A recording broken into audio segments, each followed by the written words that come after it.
Good morning, everyone. I would like to welcome all of you to our masterclass on climate change and climate justice, and a couple of housekeeping rules before we welcome Dr. Stephen Turner to this proceeding. I would like to ask you to keep your microphones muted so that we can hear our guest as clearly as is possible. He's going to speak for some 30 to 40 minutes, and then he will invite questions from the floor.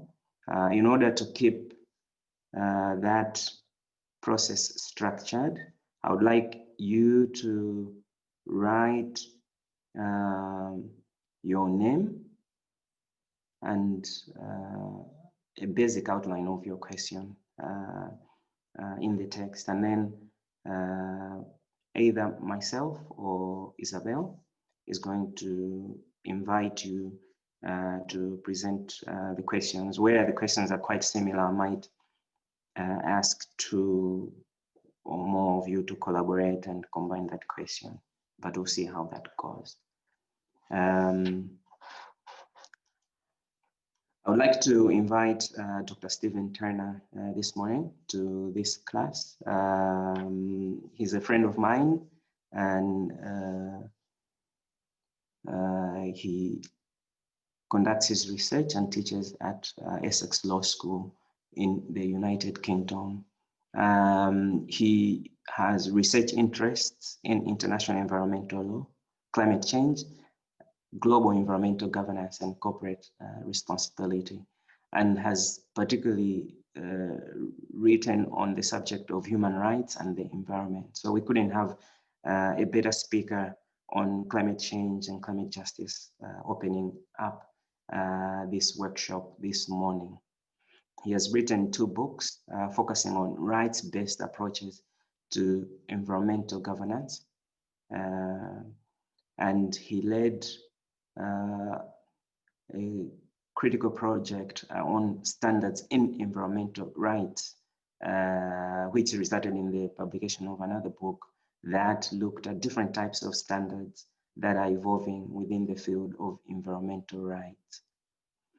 He has spoken widely on the subject of environmental governance at numerous venues, including the United Nations, the UN Environmental Program in Nairobi, and the World Bank, and other places. And so we are very lucky to welcome him to our class this morning.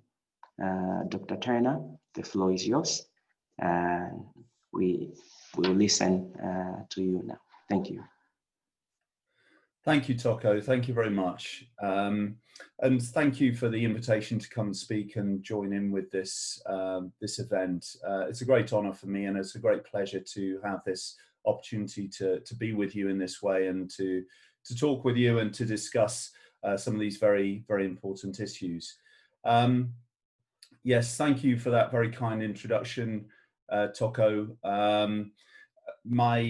As Toko says, my area of research interest relates mainly with the writing I've done in the area of human rights and the environment, and that includes climate change. And at Essex last year, in the last academic year, we had an event that Toko spoke at, which related to human rights and climate change. And so there's an ongoing seam of work there, which is looking to examine some of these important aspects. What I'm going to do is I'm going to share my screen for you so that I can run through some slides. So if you'll just bear with me, I'm just going to share that now. If I can get that to come up in the way that I need it to. And let me just lose that and lose this, and hopefully we can get these slides up here, if I can get them in the right order even. And I'll run through this talk, which is going to be providing an introduction really to some of the international institutional arrangements relating to climate change. So the legal arrangements on an international level and the institutions that are associated with them. So the talk is really of an overview basis. So what I'm going to do is look at some of the basic science that relates to climate change, talk about the role of the Intergovernmental Panel on Climate Change, which has had a pivotal part to play in the way that nations and individuals and groups have understood the science relating to climate change over the last 50 years or 40 or 50 years or so, and then talk about some of the major events that have taken place in terms of the development of the institutional and international arrangements relating to climate change. So you can see there, I've mentioned the Rio Conference, which was 1992, and then bolted onto that was the United Nations Framework Convention on Climate Change. I'm going to talk a little bit about the conferences of the parties, just to discuss the way that international law works in relation to these types of agreements, and obviously specifically related to climate change and the climate change agreement here, and the way that it works, and also the way that it doesn't work, which is of equal importance. Moving on then to look at the impact of climate change on specific regions, and discussing the Kyoto Protocol. You could say the rise and fall of the Kyoto Protocol. And then more about the political impasse that exists or has existed in relation to climate change, and bringing us much more up to date with the Paris Agreement in 2015 and what that signifies, and effectively the new approach or the current approach that countries and the international community are seeking to take in relation to this challenge. So I'll move on to my first slide. So the science, where does the science come from? What is our understanding of the science, and where do we first understand about climate change? Well, really it can be traced back to a Swedish scientist called Arrhenius, who in the late 19th century was analyzing the way that greenhouse gases, particularly carbon dioxide, could have an effect on warming the Earth's surface temperature. So he was a Nobel Prize winner, a very clever man, a physicist, a chemist, and he discovered or analyzed the way, or gave an explanation of the way that increasing levels of carbon dioxide in the atmosphere could have the effect of increasing the temperature of the Earth's surface. So the science goes right back to the late 19th century, which I find incredible. And then later on, those early discoveries have been further developed. So you have scientists such as David Keeling in the 1960s, who has analyzed the same issue and discovered that human-caused carbon dioxide could have an impact that was large enough to cause global warming. The science relating to climate change is, if it's nothing else, it is incredibly, incredibly complex. And I personally don't claim to understand it. As an environmental lawyer, you draw on the expertise of people in that field. But from what I've read and from my understanding from communicating in this regard, then the understanding is that the science is very, very complex. And the reason I say that is because often it's reduced down to bullet point statements. And all I would do is just say to all of you that whereas there is a lot of evidence relating to the science, it is a very, very complex area, climate science. It's not a black and white issue. It is very, very complex. And just to give you an example of some of the complexity of it, we do know that carbon dioxide is a greenhouse gas. And by that, what we mean is that where you have incoming shortwave solar radiation coming into the atmosphere, when it hits the ground, it then gets transformed into long-wave radiation that then bounces back out towards outer space again. But when it gets transferred into long-wave radiation, the greenhouse gases have the effect of trapping it in the atmosphere. There's not just carbon dioxide, which is a greenhouse gas, there are others too. So you have, for example, methane is actually 4 times more potent as a greenhouse gas than carbon dioxide is. But there's less methane in the atmosphere, and we produce less methane. We produce a lot more carbon dioxide. So what that means for us as an international community, carbon dioxide is the most important, or the most the greenhouse gas of most concern. Also, there are chlorofluorocarbons, which also are classified as greenhouse gases, and some of them are even more potent. But again, we produce less quantities of those, and nitrous oxide, and even water vapor itself can act as a greenhouse gas. It is worth noting that without greenhouse gases, the temperature of the Earth's surface would be probably something around -18 degrees Celsius. So we do need greenhouse gases, but it's this concern about the amount that we're now emitting and the volume of them in the atmosphere, which has been attributed to the climate change that we're currently experiencing. So when I mentioned just now that the climate the science relating to climate change is extremely complicated, I'll give you 2 illustrations of the reasons why that is the case.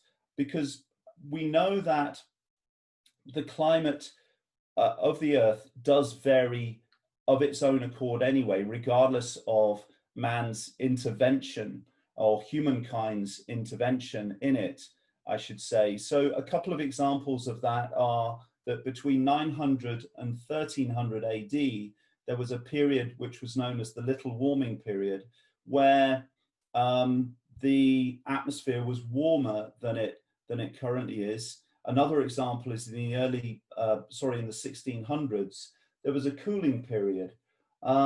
So during the warming period, that period between 900 and 1300 AD, you had people. I can't give a sort of correlation of this to Germany, but I imagine there was a similar effect. But in parts of Britain, for example, where you no longer can grow vines, you can no longer grow grapes, they were able to during that time, and they were able to make wine and so forth. And similarly, during the Little Cooling Period in the 1600s, the River Thames through London used to regularly freeze over. So we know historically that the climate changes and varies of its own accord. And there are these questions about the extent to which anthropogenic emissions are actually causing climate change now. So the concern relating to climate change is something that continued from the 1950s. There was this recognition that potentially something was happening. And by the 1980s, United Nations Environment Programme and the World Meteorological Organization came together and established what is known as the Intergovernmental Panel on Climate Change. And the Intergovernmental Panel on Climate Change is a scientific international project which brings together scientists from institutions right the way around the world. So it brings together and coordinates scientists from many, many different institutions and universities to work on the science of climate change. So attempting to bringing together these best minds, these best scientists, they gradually started to bring together bodies of work. And what they would do is then come together in committees, and through those committees then produce reports that would provide the latest and most up-to-date understanding of what the science is or has been relating to climate change. So what they've done is produced a series of working reports, and the first one was way back then in those that early period, and now we're currently on the fifth report. The fifth report came out in 2014, and they're working on the sixth report, which will come out in the next couple of years. And each time, of course, as the science develops and more investment gets put into understanding the science, there has been increasing conviction from the IPCC or from their reports that there is a very strong relationship between humankind's contribution to the greenhouse gases in the atmosphere and the changes that are taking place with the global climate. So here's a slide that refers to the fifth assessment report of 2014, and each one of these reports has gradually become clearer and clearer in terms of their being convinced of this relationship between the emission of greenhouse gases by humans and the change in the Earth's climate. The most recent report now says that it is extremely likely that there is a causal link between climate change and anthropogenic greenhouse gas emissions. And you'll notice that they don't say it's definitely the case, they say it's extremely likely. And that may be a slightly different picture than you'll get from journalists and from the media and what you may see on social media. And that is because the science is still very, very complicated. And so there are still question marks as to this precise relationship between these emissions and the Earth's temperature. So as a result of the work of the IPCC, the international community came together through the United Nations to develop a way of seeking to cooperate to meet this challenge that was potentially or is there relating, and I'm speaking about 1992, this challenge of climate change at that time.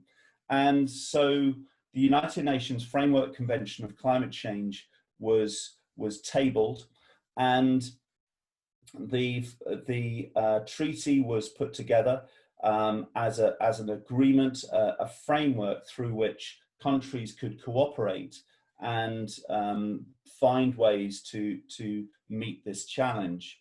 So this particular treaty was signed in 1992, and it came together and it coincided with the Rio conference related to the environment and development, which took place in Brazil in 1992. And that was one of the key moments in the development of international environmental law, in the sense that it was a moment when some core principles relating to environmental law were brought together. And so at the Rio conference, they also signed this climate change treaty. So a lot of global leaders were at Rio. So Bill Clinton was in support of this. Other world leaders were in support of it too. And they signed this agreement, which was then ratified and came into force in 1994. And so you'd think, okay, great, we've now got a solution, we've got an agreement, fantastic, job done, sorted. But the United Nations Framework Convention on Climate Change is a framework convention, and it wasn't a solution in itself. And what we mean by that is that a framework convention is a framework through which the international community can work together to try to find solutions. What the Framework Convention didn't do in 1992, it didn't bind states to reduce their emissions by certain amounts. It didn't provide specific actions that states should take beyond seeking to work together and cooperate. It just created a framework through which the international community could work, the governments of the country could come together and work together. So the way that these framework conventions operate is that, excuse me, I'm just going to take a swig of water here. The way that they operate is that they have what are called COPs, or conferences of the parties. And what this means is that the framework convention is set up. They'll have a secretariat, which means an office. And for the framework convention on climate change, it's in Bonn in Germany. And from there, every year, there will be a conference of the parties where governments come together, representatives of governments come together, and you know, interested parties come together, the scientists come together, and seek to continue to develop and work on the commitments that they have. And that, it doesn't just happen once a year, but that's the culmination, that's the main meeting that they have. And there is obviously work going on in the background all of the time. And so what you see annually are these conferences of the parties related to the climate change agreement. And each time they're seeking to further develop and further reach new agreements through which they can work together and cooperate in tackling this issue. I'll come back to the conferences of the parties because they've obviously gone on through a series of stages over the decades now. But in the meantime, what I want to do is just discuss some of the impact of climate change on certain regions. And clearly, I think, as everybody knows, there are certain regions of the world which are particularly impacted by climate change. And one of the classic examples are the small island states in the Pacific. So you have groups of islands such as Tuvalu, which is in the Pacific. It's very low lying, which means that it doesn't have, not much of the islands are more than a couple of meters above sea level. And so what that means is if there is a significant sea level rise, and sea level rise has already started to happen, then those islands are going to be lost. They will become uninhabitable. So for certain regions of the world, climate change will have a very specific impact. And the islanders of Tuvalu, or the government of Tuvalu, has had to make arrangements with other countries as to where the inhabitants of the islands will go when and if and when those islands become inundated with water through sea level rise. You've got other countries that are particularly affected by climate change, countries like Bangladesh, where again, it's a very low-lying country and there is a higher risk of flooding as a result of that, and where there is sea level rise and also extreme weather events, then there is a much greater risk of flooding, the loss of livelihoods, the loss of homes, and so forth in some regions. And I take, these just as examples because they are just examples given as illustrations rather than the entire picture. And of course, in Africa, just about every country in Africa is prone in one way or another to desertification. But the Sahelian countries at the fringes of the Sahara Desert are particularly vulnerable. And so you can take a country such as Niger. Only about 90% of Niger is non-desert. And of this, 70% belongs to a high and very high vulnerable classes. So Niger is one of those extremely poor countries of the world. There's extreme poverty there. And so a country like this is particularly vulnerable to the impacts of climate change because they're in a vulnerable position anyway. You also have this association between extreme weather events and climate change. And it's another one of those areas where the science is very difficult because it's difficult to calibrate precisely what the relationship is between extreme weather events and climate change. Although scientists are working on this, trying to understand whether or to what extent this link exists. all the same, the Asia-Pacific region, for example, is regarded as the most disaster-prone area of the world. Since 2000, and these are statistics from 2018, 1.2 billion people have been exposed to hydrometeorological hazards alone through 1,215 disaster events. So what we see as a picture when we look at the impacts of climate change on regions of the world, we see that those regions of the world that are particularly affected either through climate change directly or the believed manifestations of climate change on the weather and the climate are those often in the southern hemisphere, which are also often those countries which are the poorest countries, those that have particular developmental challenges. And also, and this obviously has to be stressed, but it's a point which shouldn't need to be stressed, but these are the countries that often have contributed least to the greenhouse gases that are in the atmosphere. And so there's this sense of injustice about the effects of climate change on these countries because they have contributed so little to greenhouse gases in the atmosphere, and yet are the recipients of some of the worst effects of it. So moving back to the United Nations Framework Convention on Climate Change, you had the Kyoto Protocol in 1997, which was an attempt through this convention, through the meetings that they were having, to try to create binding commitments for countries to reduce their greenhouse gases. So effectively, the way that the convention worked, it split the world effectively into different groups. So you had those groups of countries that were the developing countries that were richer and which had contributed more to greenhouse gases, which were under the Kyoto Protocol had greater commitments to reduce their greenhouse gases.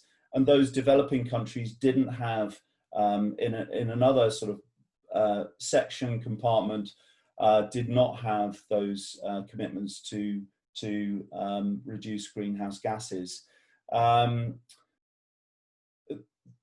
Yeah, I won't say too much more about it than that, because ultimately the Kyoto Protocol hasn't been that successful. It came into force after many negotiations and wrangling because they needed to get enough countries on board to bring it into force. And that's one of the features of international law, that you have to get so many parties on board to make an international agreement work. From the the time of the Kyoto Protocol, there's really been quite an impasse with the international community, and the problems have been largely related to the different groups of companies who have different negotiating positions relating to the climate negotiations. And so you have those countries that have, for example, very high intensive energy systems that rely on a lot of coal and carbon to produce their energy. You have those countries that are in a particular position. You have those countries such as Saudi Arabia that produce a lot of oil. They're reliant on the production of oil for a lot of the income for their countries. You have other groups of countries such as the small island states in the Pacific who are particularly vulnerable to the impacts of climate change on their countries. You have the developing countries in general who will sort of form groups to negotiate together. And of course you have this tension between developed countries in the West and those developing countries such as China that are producing a lot of greenhouse gases, but at the same time are classified or have been classified as developing countries. And as such, there is an issue about, well, you know, if our industries are competing with each other, should we be putting burdens on our industries so that those industries in other countries, developing countries, are in a stronger position. So there's all these tensions and discussions that have taken place, which has meant that it's been very difficult to persuade countries to unilaterally reduce their greenhouse gases beyond what other countries are doing. So moving on to 2009, one of the big moments in the history of these conferences of the parties was 2009 and the conference of the party, which COP15, which took place in Copenhagen. And in the media, there was a lot of attention given to this at the time, because the Kyoto Protocol was coming to the end of its life, the lifespan that it has. There's sort of time periods during which those countries that had commitments underneath it had to comply with. And the Kyoto Protocol either had to be renewed or something else had to replace it. As the Kyoto Protocol hadn't been particularly successful, because developed countries hadn't really wanted to make significant binding commitments to reducing their greenhouse gas emissions, and some of the functions within it, some of the mechanisms within it weren't particularly effective. When it came to 2009, there was talk about, what are we going to do to replace the Kyoto Protocol? What are we going to do going forward? And the media billed this as the last chance. Unless we get this right now, we're going to be sent over the edge in terms of climate change. Things are going to get particularly bad. We're never going to be able to recover. There's going to be climate change which is out of control if we don't get agreement to reduce our greenhouse gas emissions and so forth. And so this was a key moment, and it was a key moment in that sense, in the sense that this was billed as the last chance, but it was also a key moment in that it really highlighted the weakness of the Kyoto Protocol.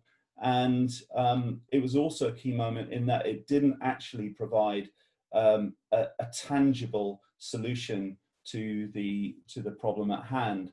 So whereas there was an agreement that came out of Copenhagen, it didn't provide the solution that the international community really needed, although there were some good things that came out of it. And one of the developments that came out of this period was something called the Green Climate Fund, which was a commitment by developed countries to put money into a fund that would seek to develop projects that could assist developing countries to adapt to climate change. So you have this distinction between mitigation on the one hand, which is where countries seek to reduce their greenhouse gases, to reduce the amount of greenhouse gases going into the atmosphere. And the other aspect of these international agreements is adaptation. And adaptation is all about how we adapt to the impacts that are going to be happening. So it's how we adapt to increased chances of flooding, for example, how we adapt to desertification.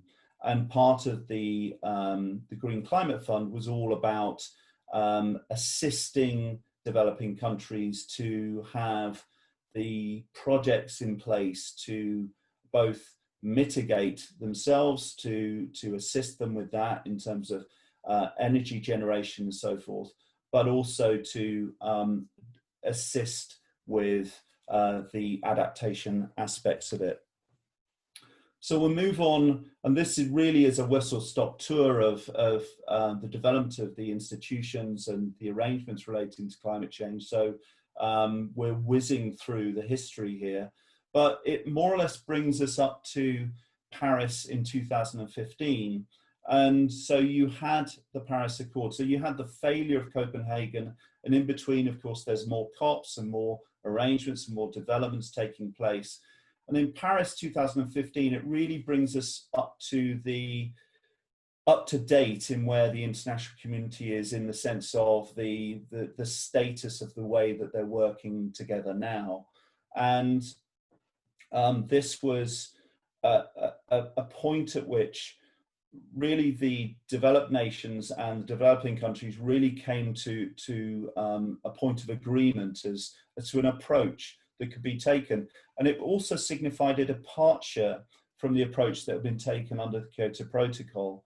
So the Kyoto Protocol had sought to bind states to these specific commitments that they would take, specific targets over a period of years.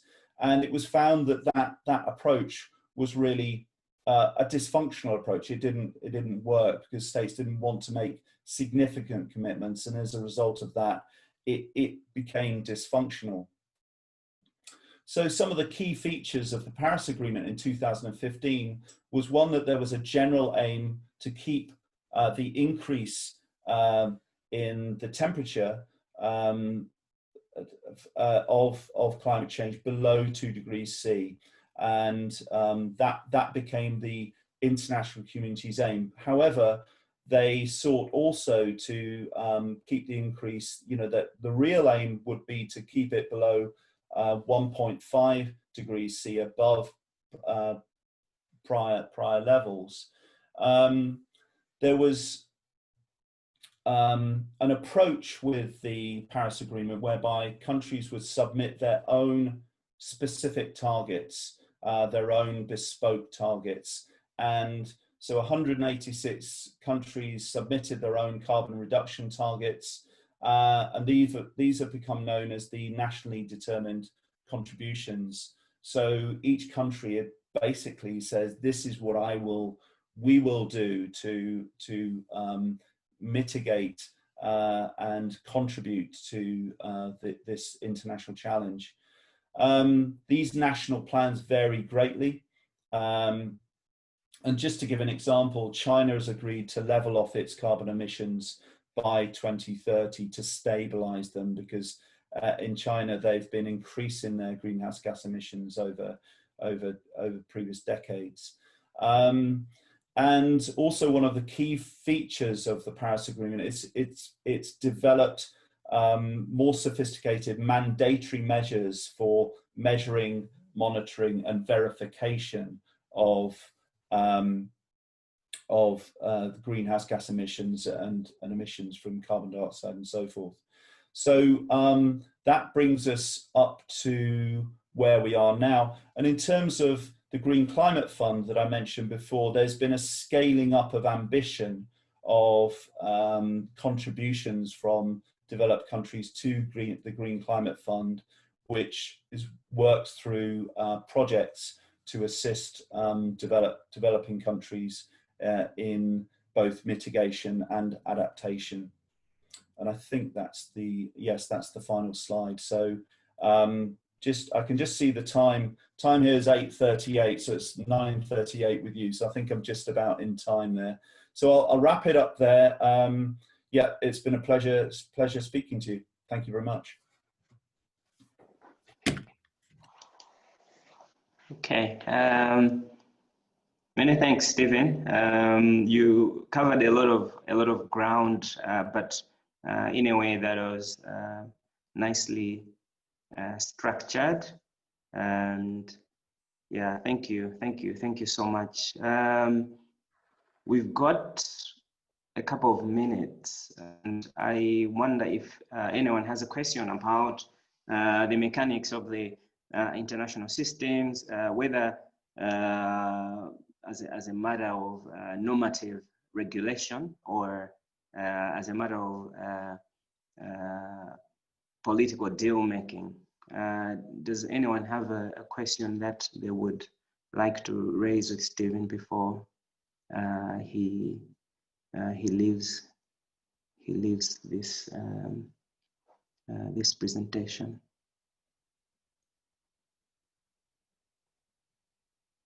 Okay, all right. I have a question, Stephen, and this relates to how developing nations can affect the processes in these conference of the parties, we've seen over successive COPs that these negotiating coalitions haven't really impacted on the outcomes of these events. I mean, what are your thoughts? I mean, how should states in the global south organize? Should they organize as continental groupings or issue-based groupings? I mean, what is the best configuration? Yeah, Toko, it's a great question, and it's one of those questions that I don't think has an easy answer, because it's one of those issues that clearly has been a bone of contention for the last 40 years or so. So I wouldn't claim to have the sort of brilliance to be able to square that circle. However, I think clearly where countries do work together, there is potentially much more strength than when countries are divided, and of course where they have been able to cooperate together and form a collective voice, then there is a much greater potential for being able to influence the negotiations and so forth. It appears that developed countries are less willing to make these major binding long-term commitments than they are to make shorter term commitments that, when you think about governmental cycles, and with most democracies, you have these 4 or 5 year governments, then it appears that countries are more comfortable making shorter term commitments than they are making these very long term commitments. And maybe that is something that needs to be borne in mind in the way that, in the ambitions that are sought through the negotiations and what is being requested or expected. But to be honest with you, I don't have the answer the answer to that question. I think it is one of the major issues that faces the international community now. And if I were to take that question and extrapolate it further, I would say that the system of international law is not the most appropriate way, or even the best way of dealing with climate change itself. I think possibly the system itself is inadequate, because it is a system of diplomacy rather than a system that automatically creates the right type of finance that's required for the international community to meet these kinds of problems. So I think possibly we need to look beyond what international law can actually offer. Okay, all right, thank you. I'm mindful of the time. There's a question in the chat. I mean, if you could give a very brief response to this, because I think it is going to be also addressed in our other talks. And LJ Houston is asking, what, in your opinion, in relation to Paris and future COPs, should we expect in relation to that? I mean, it's a very large question. And can we expect a new agreement or protocol that takes further steps for global cooperation against climate change? So. Yes, I think the current position is that there does need to be that expectation. There does need to be more than what is currently committed for a number of reasons. Firstly, the trajectory of the international greenhouse gas emissions, the reductions of greenhouse gas emissions, is insufficient in accordance with the science to meet the 1.5 degrees C increase, this target of 1.5 degrees C increase in the Earth's temperature, the climate temperature. And so there needs to be an expectation of something more than what is currently in place. What can we expect? I think, again, it's a very difficult question, because no matter how hard it's been and how significant the evidence is relating to climate change, the international system, as I say, of the use of international law to attempt to resolve this issue has shown time and time again that it is inadequate to actually respond effectively. So what can we expect? We do need a much greater response than is currently provided by governments, especially developed countries.